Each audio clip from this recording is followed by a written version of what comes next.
6월 13일 거룩한 주일 예배 주님께 드리겠습니다. 감사와 정성된 마음으로 예배를 통하여 살아계신 하나님을 만나고 교제하고 응답받고 또한 내가 해야 할 숙제를 잘 소화하시는 한 주간 되시기를 부탁을 드리면서 주신 말씀 봉독해 드리겠습니다. 전도서 8장 11절입니다. 악한 일에 관한 징벌이 속히 실행되지 아니하므로 인생들이 악을 행하는 데 마음이 담대하도다. 아멘. 고린도후서 4장 7절 말씀입니다. 우리가 이 보배를 질그릇에 가졌나니 이는 심히 큰 능력은 하나님께 있고 우리에게 있지 아니함을 알게 하려 함이라. 아멘. 사랑하는 성도 여러분, 지난 한 주간 어떠한 삶을 살아내셨습니까? 날씨가 많이 더워졌습니다. 더위에 조심하시고 늘 건강 챙기시기를 주님의 이름으로 부탁을 드리겠습니다. 우리는 요즘 자유롭고 행복한 믿음의 생활을 하기 위하여 어떻게 해야 할 것인가 라는 주제로 은혜를 나누고 있습니다. 믿음 생활을, 하나님을 믿는다는 삶을 살아가면서 이전보다 더 행복하고 자유로운 삶을 살아가야 할 텐데 한숨과 원망과 불안과 기쁨이 없는 미지근한 믿음 생활에서 벗어나기 위하여 말씀에서 기반하여 기쁘고 활기찬 신앙생활을 하기 위하여 나름 말씀을 드리고 있습니다.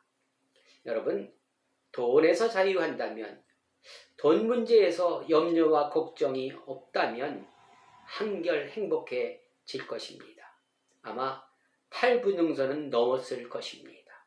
오늘은 욕심에서의 자유입니다. 욕심이 무엇일까요? 국어사전을 찾아보니까 어떠한 것을 정도에 지나치게 탐내거나 누리고자 하는 마음, 이렇게 정의되어 있습니다. 성경에서 욕심을 죄라고 표현하기도 합니다. 죄는 자기 중심적 사고 방식이기 때문에 그렇습니다. 나를 위하여, 내가 먼저, 나만 잘 살면 나에게는 관대하게 라는 생각에서 출발한 것이 욕심입니다. 그 욕심은 누구나 있습니다. 없는 사람이 없지요. 정도의 차이일 뿐입니다. 원죄에 있기 때문에 그렇습니다. 에덴 동산에서는 욕심이 없었습니다. 그 후 생겨난 것입니다. 하나님의 방법과 생각과 배치되기에 죄라고도 이야기를 합니다. 여러분, 욕심의 이유는 무엇일까요? 아마 욕망과 불안 때문은 아닐까 생각해 보았습니다. 무엇인가 성취하고자 하는 성취욕과 가진 것이 없이는 미래가 불투명하기에 적게 가져서는 안 된다는, 그래서 더 많이, 더 빨리, 더 좋은 것을 외치며 살아가는 것입니다. 이렇게 살아가기에 삶에 여유가 없고 친구도 없고 이웃도 없고 그러니 더 불안해지는 것입니다. 그 불안을 해소하기 위해서 더 욕심을 부리는 악순환이 계속되고 있는 것이 현실입니다. 여러분, 곰곰이 생각해 보시기 바랍니다. 내가 잔뜩 가지고 있다고 생각해 보시지요. 여러분은 얼마만 행복하시겠습니까? 얼마만큼 가지고 있으면 행복하시겠습니까? 그것으로 무엇을 하려 하십니까? 그것을 어디다 쓰려 하십니까? 만일 하나님께서 공기를, 중력을, 빛을 주지 않는다고 생각해 본다면 그 중에 내가 할 수 있는 일이 무엇이 있겠습니까? 욕심에서, 죄에서 벗어나는 첫걸음은 내가 아무것도 아니라는 것을 알아야 합니다. 성경에는 욕심을 부리며 살아간 기록들이 많이 있습니다. 여러분이 잘 알고 있는 탕자의 비유이기도 하지요. 누가복음 15장 13절에 그 후 며칠이 안 되어 둘째 아들이 재물을 다 모아가지고 먼 나라에 가 거기서 허랑방탕하여 그 재산을 허비하더니 이렇게 말씀하십니다. 이 탕자는 아마 돈이 있으면 만사형통이라는 생각을 가지고 있었던 것 같습니다. 그런 욕심이 많았지요. 돈을 가지고 집을 나갔으나 자신만만하던 돈으로는 그 돈이 떨어지니까 아무것도 할 수 없다는 사실을 깨닫고 아버지께로 돌아온 사건입니다. 그리고 또 어리석은 부자의 비유도 있습니다. 탕자는 돌아왔으나 부자는 끝내 돌아오지 못하는 비극을 맞이하기도 했습니다. 르호보암도 자신의 욕심대로 하려다 나라가 둘러 갈라지는 세상의 방법대로 살아가면 어떠한 결과를 맞이할지 우리에게 교훈이 되고 있는 것입니다. 많은 사람들이 성공이라는 욕망을 채우기 위하여 계획을 철저히 세웁니다. 증권, 집, 그런 것에 대해 계획을 많이 세우잖아요. 그러나 아무리 계획을 세워도 뜻대로 되지 않는 것은 그 계획을 실행하시는 분은 내가 아니라 하나님이란 사실을 알지 못했기에 내 뜻대로 되지 않는 것입니다. 하나님이 도와주지 않으면 아무것도 할 수 없다는 사실을 정확히 인식시켜주는 것입니다. 여러분이 계획하는 성공은 누구를 위한 성공입니까? 어떠한 계획을 세우실 때 가장 우선이 되어야 할 조건은 내 계획과 내 성공이 아니라 하나님은 이 일에 대하여 어떻게 생각하실까? 하나님은 이 일에 대하여 무엇라 말씀하실까? 가장 먼저 염두에 두면 자연히 욕심은 사라지며 죄에서 벗어날 수 있다는 것입니다. 그런데 사람들은 그렇게 하지 않지요. 하나님을 열애시키고 있습니다. 요한복음 8장 50절에 보니까 나는 내 영광을 구하지 아니하나 구하고 판단하시는 이가 계시니라 이렇게 말씀하십니다. 예수님은 속됨이 없는 분이십니다. 예수님의 삶은 하나님의 영광을 구하는 삶이었습니다. 자기 자신의 욕망을 위하여 일하는 것이 아니기 때문에 그렇습니다. 아버지가 내신 명령에 복종하는 삶을 살아내셨기에 빛난 면류관을 받을 수 있었던 것입니다. 그러나 우리는 내 영광을 구하며 살아가고 있습니다. 나는 속되게 될 수밖에 없는 것입니다. 욕심의 덫에 걸려 허덕거리는, 겉모습은 기독인으로 살아가는 것 같으나 실제로는 하나님과 아무 관계없는 삶을 살아가고 있는 것입니다. 욕심이 잉태한 즉 죄를 낳고 죄가 장성한 즉 사망을 낳는다는 말씀대로 진행되는 삶을 우리는 모르고 살아가고 있는 것입니다. 욕심을 가지고 태어난 저와 여러분들이 가야 할 길이기도 합니다. 그러나 성경은 욕심에서 자유로운 삶을 얻어낸 기록도 많이 있습니다. 욕심은 원죄이지요. 운명과 숙명과도 같은 것입니다. 이 운명과 숙명은 내가 어떻게 해볼 도리가 없는 것입니다. 그러면 어떻게 해야 합니까? 거기에 함몰되어 죄를 짓고 살아가야 합니까? 한숨을 쉬면서 나는 안 돼. 너 때문이야.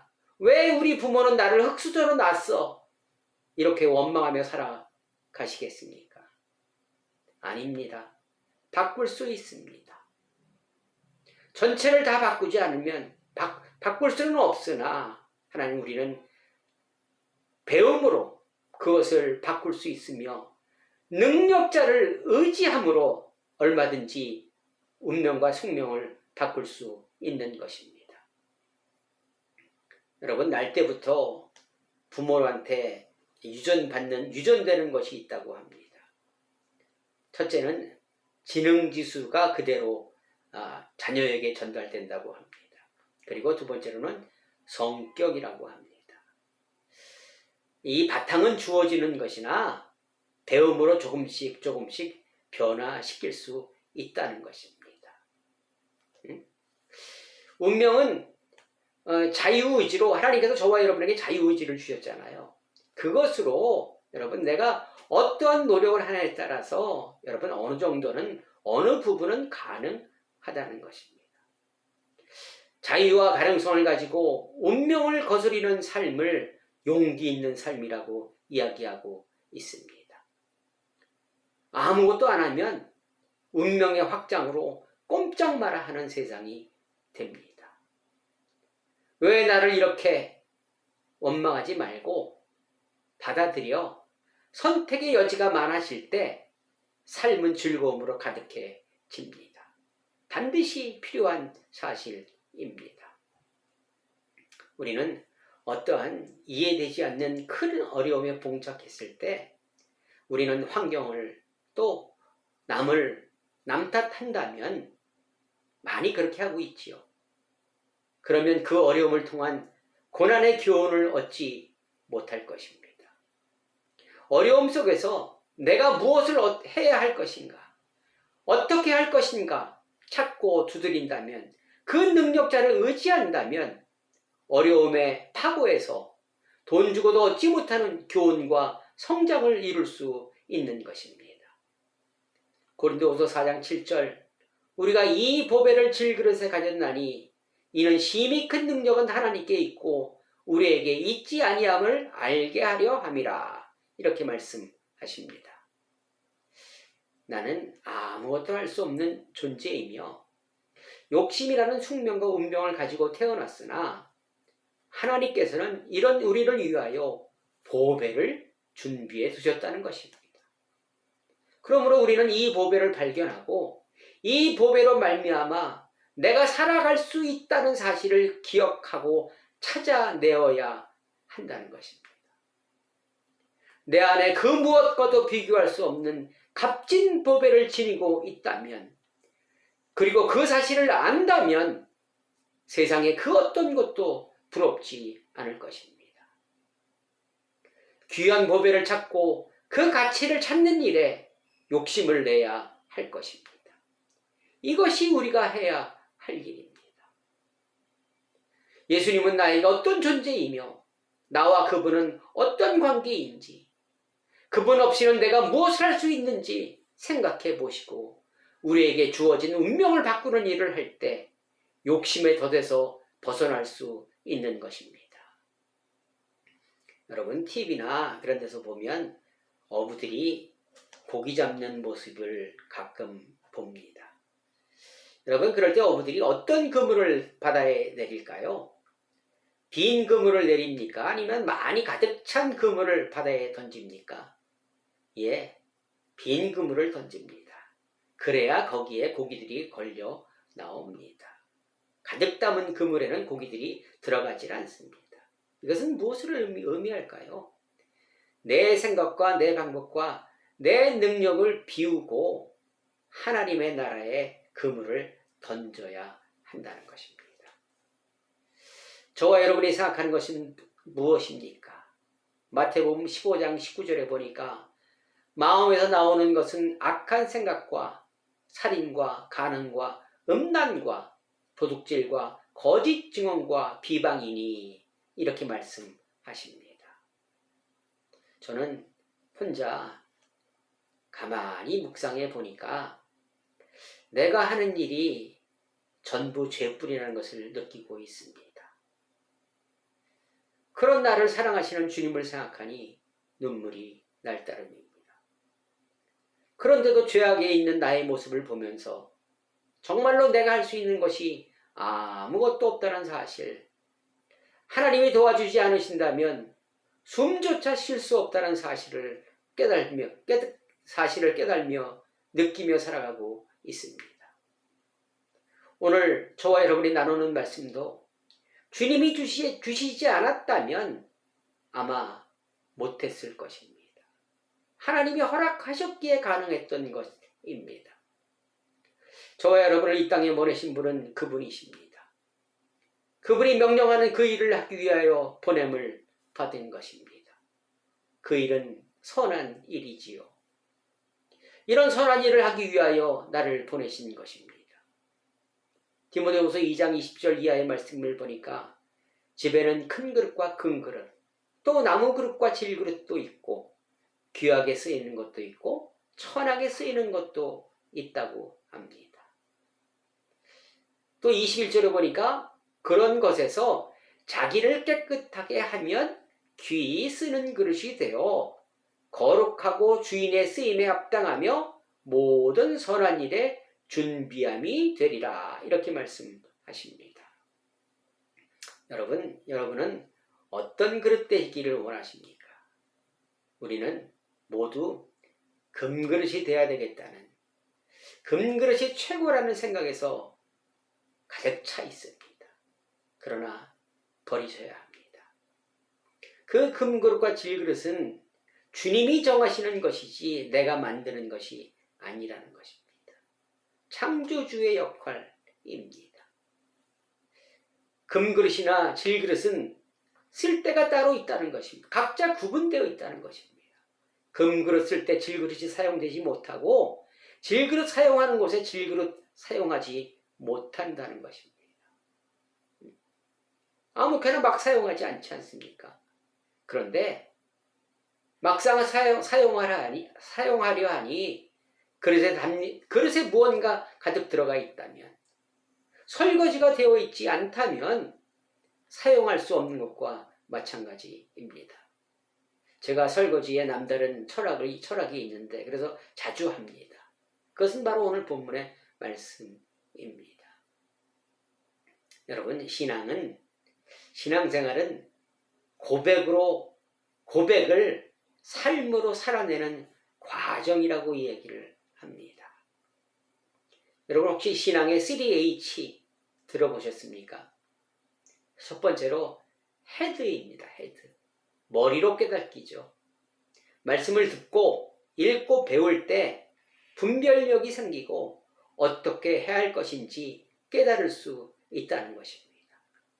그리고 그것이 두 번째로는 하트입니다. 가슴으로 결단하기입니다. 머리로 깨달은 지혜를 가슴으로 결단하는 단계입니다. 여러분 혹시 경험해 보셨습니까?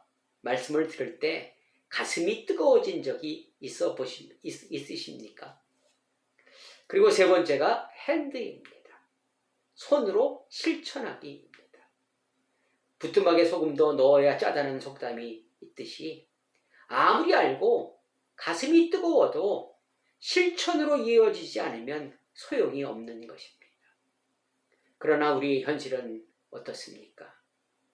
머리와 가슴은 있는데 손으로까지 내려오지 못하고 있습니다. 쉬운 것 같으나 매우 어렵습니다. 우리는 이것까지 해내야 하는 책임과 의무가 있는 것입니다. 마가복음 14장 38절에 보니까 마음에는 원이로되 육신이 약하도다 이렇게 말씀하십니다. 여러분, 실천이 약한 것이 저와 여러분의 현실이기도 합니다. 사랑하는 성도 여러분, 욕심의 반대말은 무엇입니까? 무욕일까요? 아닙니다. 욕심의 반대말은 만족입니다. 만족하지 못하니 욕심이 나는 것입니다. 만족하지 못하는 것은 내가 할 수 있는데 내가 능력이 있다는 생각이 있기에 만족하지 못하는 것입니다. 그러나 우리가 무엇을 할 수 있겠습니까? 제 경험에는 제가 할 수 있는 것은 죄 짓는 일 외에는 아무것도 없었습니다.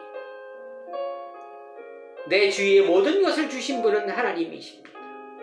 공기도, 물도, 햇빛도, 그리고 내 생명도 주신 분은 오직 하나님 아버지이십니다. 이 사실을 꼭 기억하시기 바랍니다. 내가 아무리 계획을 세워도 하나님이 결재하지 않으시면 실행할 수 없다는 사실 기억하시고 우선순위가 하나님이 결제하시는 것은 무엇인지 생각하고 실천하는 일입니다. 하나님이 원하시는 일을 하기 위하여 질그릇에 보배를 담아 놓으신 사실을 알고 느끼고 만질 때 우리는 세상의 욕심이라는 덫에서 자유로워질 수 있으며 세상의 욕심에서 하나님 나라 욕심으로 변할 수 있기에 행복한 신앙생활이 될 수 있을 것입니다. 삭개오는 키가 작은 운명이었으나 나무를 이용하여 나무 위에 올라감으로 예수님을 볼 수 있었고 만날 수 있었습니다. 멋진 운명의 역전이었습니다. 이런 삶의 욕심이 있을 때 세상의 욕심에서의 자유함을 얻을 수 있을 것입니다. 행복해질 수 있을 것입니다. 사랑하는 성도 여러분, 여러분은 여러분의 삶에 만족하고 계십니까? 어느 부분이 가장 불만족하십니까? 그러면 만족을 위하여 무엇을 하고 계십니까? 여러분의 삶에 하나님의 포지션이 몇 프로나 차지하고 계십니까? 만족한 삶을 위하여 하나님의 포지션을 넓히는 것이 제일 좋은 선택입니다. 내가 하는 것보다 내 방법보다 하나님이 하시는 것이 하나님의 방법이 가장 좋은 방법이기 때문입니다. 내가 할 수 있는 일이 없다고 고백하시면서 그 자리에 주님을 초대하심은 어떠하십니까? 세상에서 가장 현명한 선택이 될 것입니다. 하나님은 선악간에 심판하신다 하십니다. 그러나 우리는 담대히 죄를 짓고 있습니다. 예수님의 말씀에 전혀 동조할 생각이 없고 내 생각과 욕심에 초점을 맞추고 살아가고 있습니다. 제 모습이기도 합니다. 오늘 말씀 앞에 변화되어 새로운 삶을 시작하는 새로운 피조물의 삶, 행복하고 자유로운 삶 살아내시기를 주님의 이름으로 간절히 축원합니다. 이런 삶 생각만 해도 너무나 황홀하고 기분이 좋아집니다. 한번 공유해 보시기를 주님의 이름으로 다시 한번 축원해 드리겠습니다. 기도하시겠습니다. 할렐루야. 사랑의 하나님, 감사를 드립니다. 주님의 도움 없이는 아무것도 할 수 없음을 고백합니다. 하나님, 나를 도와주시옵시고 내 욕심의 자리에 주님을 앉혀드리는, 그리하여 주님과 동행하고 주님을 우선시할 때 욕심에서 벗어날 수 있고 행복한 삶이 될 수 있습니다. 내가 가지고 있는 욕심이 무엇인지 생각해보고 그것을 비우는 복된 삶이 되게 하여 주옵소서. 자유로운 삶, 행복한 삶 살아내게 도와 주옵소서. 감사하며 예수 그리스도의 이름으로 간절히 기도드리옵나이다. 아멘. 여러분 감사합니다. 사랑합니다. 다음 주에 또 주님께서 허락하시면 또 뵙겠습니다. 한 주간 승리하시기 바랍니다. 자유롭고 행복한 삶 살아내시기를 주님의 이름으로 간절히 축원합니다. 반갑습니다.